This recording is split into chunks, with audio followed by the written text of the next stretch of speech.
আসসালামু আলাইকুম।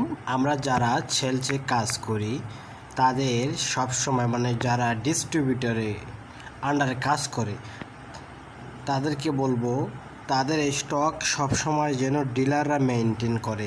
কোনো সেলস অফিসার যেন কখনো ডিলারে স্টক মেনটেন করে না। কারণ ডিলারকে এভাবে বোঝাবেন যে আপনার টাকা ভাই, আপনি স্টক মেনটেন করেন।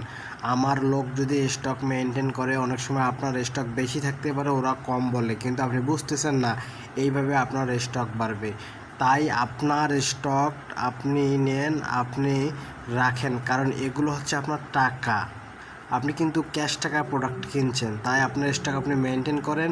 এবং যারা সেলসে কাজ করবে, মার্কেটে অর্ডার কাটবে, তাদেরকে সবসময় ফিফো মেনটেন করতে হবে। অর্থাৎ যেটা আগে আসবে সেটা আগে বিক্রি করতে হবে, যেটা পরে আসবে সেটা পরে বিক্রি করতে হবে। ফার্স্ট ইন ফার্স্ট আউট, এই কথাটা সবসময় মনে রাখতে হবে। ফিফো মেনটেন করতে হবে। যদি কোনো সেলস অফিসার সেটা মেনটেন না করে, তাহলে ডিলারের গোডাউনের গেটে লিখে দিতে হবে FIFO, first in first out. তাহলে ডিলারের স্টক মেনটেন থাকবে, সেলস বৃদ্ধি পাবে। সেলসের ক্ষেত্রে স্টক জানা, কী কী প্রোডাক্ট স্টকে আছে, এটা গুরুত্বপূর্ণ। আপনি অর্ডার কাটতেছেন লাখ লাখ টাকা, আপনার ঘরে স্টক প্রোডাক্ট নেই, তাহলে কিন্তু লাভ হবে না। অর্থাৎ যেটা সেকেন্ডারি হবে সেটাই আপনার সেলস হবে। আমি 2 লক্ষ টাকা অর্ডার কাটলাম, আমার সেলস হলো 30,000 টাকা। আমার 30,000 টাকায় সেল। 2 লক্ষ টাকার অর্ডার আমার কোনো মূল্য নাই। তাই সব সময় মনে রাখতে হবে, সেলসের ক্ষেত্রে আমাদের ফিফো মানতে হবে। এবং ডিলারদেরকে সবসময় স্টক ডিলাররা যেন নিজে মেনটেন করে, এটা মনে রাখতে হবে। আর একটা বিষয় আসছে, ডিলারদের বাকি যদি মার্কেটে থাকে, কখনো কোনো সেলস অফিসার দায়িত্ব নেবেন না।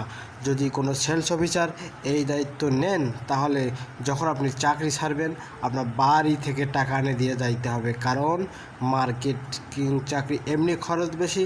কোনো ডিলারের কাছে, আপনার ডিলার এক পার্টির কাছে 1 লক্ষ টাকা বাকি, ও 500 টাকা কালেকশন দিলে কিন্তু আপনি 500 টাকা ডিলারের হাতে দিচ্ছেন, এই টাকাটা আপনি খেয়ে ফেলতেছেন। এইভাবে আপনার কাছে ডিলার 1 লাখ 2 লাখ 50,000 টাকা পাবে। আর যখন আপনি চাকরি ছাড়বেন, আপনার বাড়ি থেকে টাকা এনে দিতে হবে। এই বিষয়টা মনে রাখবেন। ধন্যবাদ।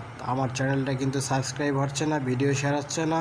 আপনারা যারা সেলসে কাজ করেন, অবশ্যই আমার চ্যানেলটি সাবস্ক্রাইব করে পাশে থাকবেন। ইনশাল্লাহ আরও নতুন কিছু নিয়ে দেখা হবে।